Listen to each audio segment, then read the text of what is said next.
causaría grave daño. Esto dicen algunos opositores en los parlamentos abiertos para discutir la reforma eléctrica del presidente Andrés Manuel López Obrador. Ha tenido múltiples detractores, como el ex rector de la UNAM, Francisco Arnés, que afirmó que la iniciativa debe ser rechazada por el gran daño que causaría en el sector eléctrico, a las finanzas públicas y a la confianza de los inversionistas y a la economía nacional. Comenta que afectarían a cientos de inversionistas. Otro punto que destacó fue que la propuesta cancela el derecho de los usuarios a contratar y recibir electricidad de fuentes diferentes, con lo cual se daría privilegio a la comisión, lo cual provocaría alejamiento de la inversión extranjera. 4 senadores demócratas desde el lado estadounidense consideran que la iniciativa es agresiva y nacionalista. Raro en ellos. Pero bueno, no solo eso, sino que también perjudica el medio ambiente. Otros también mencionan que podría afectar a algunos tratados internacionales como el TEMEC o los Acuerdos de París. Por su parte, el gobierno de Andrés Manuel López Obrador se mantiene firme con la decisión, y Manuel Bartlett, estando por supuesto al frente de la CFE, pues dice que los señalamientos de la oposición son malísimos, mentirosos y que no se han podido o no los han podido refutar con argumentos. El día de hoy, en opinión de Óscar Hernández, nos va a contar realmente qué es la reforma eléctrica, por qué está habiendo esta situación de que todos, o bueno, una parte parece que sí, vamos para adelante con todo, y otra no, ¿cómo crees? Quieren acabar completamente el mundo. Pues Óscar, bienvenido. Pues me gustaría que nos comentaras entonces, pues qué es esto de la reforma eléctrica. Por favor, platícanos. Gracias, Arturo. Buenas tardes. El pasado lunes 17 de enero del presente año se dio por inaugurados los parlamentos abiertos sobre la reforma energética, en la cual se discutiría la iniciativa energética en materia de electricidad, la cual fue propuesta por el Ejecutivo el 30 de septiembre del año anterior. ¿Pero en qué consiste esta reforma? La iniciativa de reforma energética en materia de electricidad plantea la modificación a 3 artículos constitucionales, el 25, el 27 y el 28. El artículo 25 plantea que la CFE pase a ser como organismo del Estado, ya que en la reforma del 2013 la Comisión Federal de Electricidad estaba considerada como empresa productiva del Estado. Al pasar la Comisión Federal de Electricidad como organismo del Estado, esta trabaja como una empresa integrada en sus áreas de generación, distribución, transición, comercialización, ventas, entre otros, y con ello puedan tener mejor interconexión. Dado que la reforma del 2013 lo que hizo fue dividir a la Comisión Federal de Electricidad en 9 subsidiarias, 4 filiales y 4 unidades de negocio. Y con esta reforma se pretende que subsistan sus filiales para ayudar a su productividad y rentabilidad.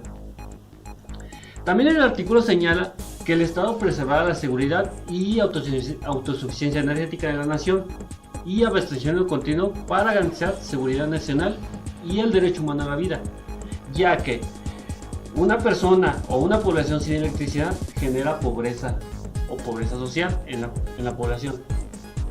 Dentro de los artículos transitorios que se mencionan en este artículo, garantiza el orden de despacho eléctrico de acuerdo a méritos de producción. Para ello, el SENACE se reincorpora a la Comisión Federal de Electricidad y el despacho eléctrico queda de la siguiente manera: nuclear en primer lugar, segundo lugar solar, tercer lugar eólica, cuarto lugar geotérmica, quinto lugar el gas, sexto lugar hidroeléctricas, séptimo lugar térmica y por último el carbón. A ver, Óscar, me estabas mencionando 3 artículos, los cuales se van a modificar. Cuéntame, ¿cuál es el siguiente?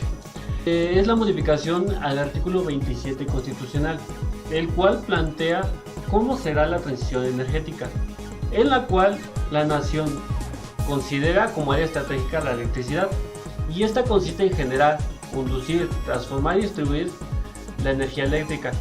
Para ello, para lograr estos objetivos, aprovechará los bienes naturales que tiene la nación.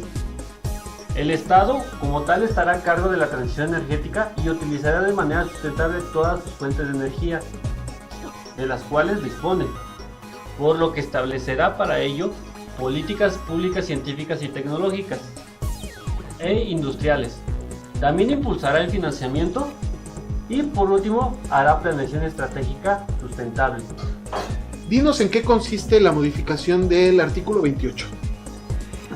Este consiste en que la Comisión Federal de Electricidad dará seguridad energética.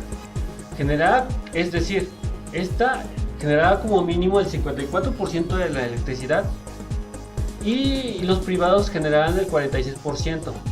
Para esto, la CFE mantiene para que de esta manera se mantengan los precios por debajo de la inflación. En sus artículos también transitorios de este artículo se menciona que las funciones de la Comisión Reguladora de Energía y la Comisión Nacional de Hidrocarburos pasan a ser parte de la Secretaría de Energía para garantizar planeación adecuada y un balance energético adecuado, y por lo tanto eliminar también burocracia. Esto derivado de que en el 2013, con la reforma del 2013, la Comisión Reguladora de Energía y la Comisión Nacional de Hidrocarburos salieron de la Secretaría de Energía y los convirtieron en organismos autónomos. Bajo este esquema, la Comisión Reguladora de Energía dio permisos indiscriminados por 134.000 megawatts, sabiendo que la demanda proyectada de la nación es alrededor de 52.500 megawatts, lo que derivó en una falta de coordinación en la emisión de estos permisos, ocasionando vicios de corrupción y desbalance energético severo. Pero, ¿qué se termina con esta reforma? Pues prácticamente lo primero que se debe tener es de que la Comisión Federal de Electricidad sostenga a los privados. Un ejemplo de ello es que la Comisión Federal de Electricidad tiene 191 centrales de generación eléctrica, pero solo operan de estas 191 55% en promedio de su capacidad, y 69 centrales son de energías limpias. Pero a pesar de que tiene una gran infraestructura, la CFE tuvo que comprar en el año 2020 90 terawatts en el mercado eléctrico por 223 mil millones de pesos, y por no utilizar el 45% de sus plantas tuvo pérdidas por 215 mil millones de pesos. O sea, espérame. Me estás diciendo que estamos hablando que hubiera habido únicamente una diferencia de algo así como 7.000, 8.000 millones si hubiera tenido que comprar esa cantidad únicamente si ya estuviéramos con la reforma que ahorita se quiere que ahorita se quiere poner. ¿Eso es lo que me estás diciendo? No necesariamente. Sería no tanto el ahorro, pero sí se vería reflejado. Correcto. Bueno, también que se termina con esta reforma, también se termina la oferta manipulada. El SENACE es un comando de control, el cual despacha la energía eléctrica. En primer lugar, despacha la energía eléctrica más económica. Sin embargo, al final del día la Comisión Federal de Electricidad termina comprando al precio más alto quien ofertó esta electricidad de manera más alta. Es decir, se termina lo que es una competencia simulada. También se cancelan contratos, por ejemplo, algunos que se generaron de 2014 a 2018, en donde se realizaron 3 subastas a largo plazo para crear plantas de generación eólica y solar. De estas subastas, la Comisión Federal de Electricidad está obligada a comprar durante 20 años a un precio fijo, el cual es el más caro del mercado. Estos proyectos fueron financiados por Natinsa y Bancomex, y en estas inversiones se simuló que estas venían del extranjero. Otros tipos de contratos que se cancelan son los productores independientes de energía, o también conocidos como PIE. Bajo el esquema anterior que mencioné, donde la Comisión Federal está obligada a comprar energía por 25 años o más para apalancar la inversión, se han construido 39 centrales de generación privadas, pero al final la central se le queda a los privados, y en este modelo la Comisión Federal de Electricidad está obligada a comprar el 100% de la generación de electricidad, aunque le entreguen menos, y el excedente lo venden a otras empresas, modelo que es llamado autoabasto. A ver, explícame un poquito más qué pasa con ese autobasto, porque precisamente en lo que llevamos del mes se ha escuchado muchísimo y es algo que están poniendo especial énfasis en esta reforma. Pues mira, en el 2013 se extendieron permisos de autobasto para grandes fábricas para que ellas produjeran su propia electricidad. Sin embargo, esto decayó en una práctica ilegal, creando un mercado alterno en donde simularon estos permisos tener socios de $1 hasta $1 y empezaron a vender su electricidad utilizando la línea de transmisión de la Comisión Federal de Electricidad, lo cual es fraude fiscal. Actualmente hay registradas 239 centrales de autobasto y de ellas hay 77,000 consumidores. Y estas centrales no cuentan con el permiso autorizado de suministro básico, el cual es expedido por la Comisión Federal de Electricidad. Estas empresas no cubren el costo real del transporte por los cables de la Comisión Federal de Electricidad, lo cual se conoce como porteo. Y interacciones entre ellas creando instabilidad en la red y pérdida de confianza en el sistema. También se cancelan los certificados de energía limpia, llamados CEL, que prácticamente son subsidios a estas empresas. En el 2013 se implementaron estos certificados, donde la Comisión Reguladora de Energía los entregaba por cada megawatt producido por energía eólica o solar a los productores privados, y se le obligaba a la Comisión Federal de Electricidad a que comprara estos certificados, ya que es la única empresa que compra electricidad para vender al público. Sin embargo, la ley no contempló que la CFE tenga estos certificados por la energía limpia que produce. Complicado este tema de la energía, y definitivamente yo creo que esto deja ver cada vez más la situación en la que se encontraba cada uno de los rubros hace aproximadamente 4 o 5 años. Estamos hablando de contratos hechos a la medida.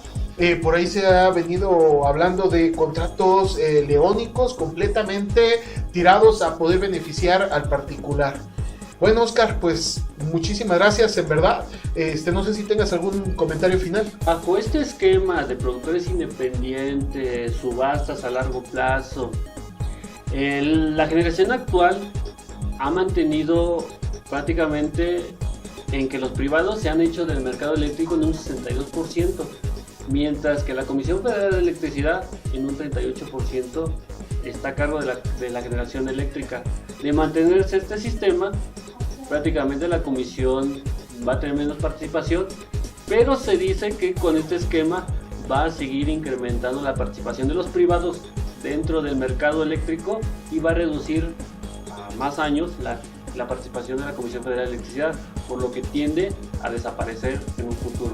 Es por ello y es por esto que se plantea esta reforma, para que disminuya la participación de la iniciativa privada en un 44%, y mientras que la Comisión Federal de Electricidad tenga una participación de generación eléctrica en un 56%, y de esta manera compita en esta parte, en este porcentaje que corresponde a la iniciativa privada, en igualdad de condiciones o semejante en igualdad de condiciones con respecto a la Comisión Federal de Electricidad, y de esta manera no puede desaparecer la Comisión Federal de Electricidad, y de esta manera se garantiza la soberanía, lo que pretende esta reforma energética. Bueno, pues muchísimas gracias. Estaremos viendo qué pasa entonces a mediados del siguiente mes de febrero. Y pues bueno, pues muchísimas gracias. Recuerden, por favor, dejar su reacción, dejar su like, seguir el canal, comentarios si quieren que ahondemos más en este tema o que toquemos algún otro tema. También les recordamos que podemos ser la voz de ustedes si necesitan que transmitamos desde algún lugar alguna situación que quieran que investiguemos. Bueno, pues también le damos para adelante. Por el momento, pues entonces muchísimas gracias. Estamos reportando, o mejor dicho, opinando desde Snack News, Oscar Hernández y Arturo Díaz. Entonces, muchísimas gracias y que tengan excelente día, tarde o noche, según nos estén viendo. Cuídense mucho y gracias.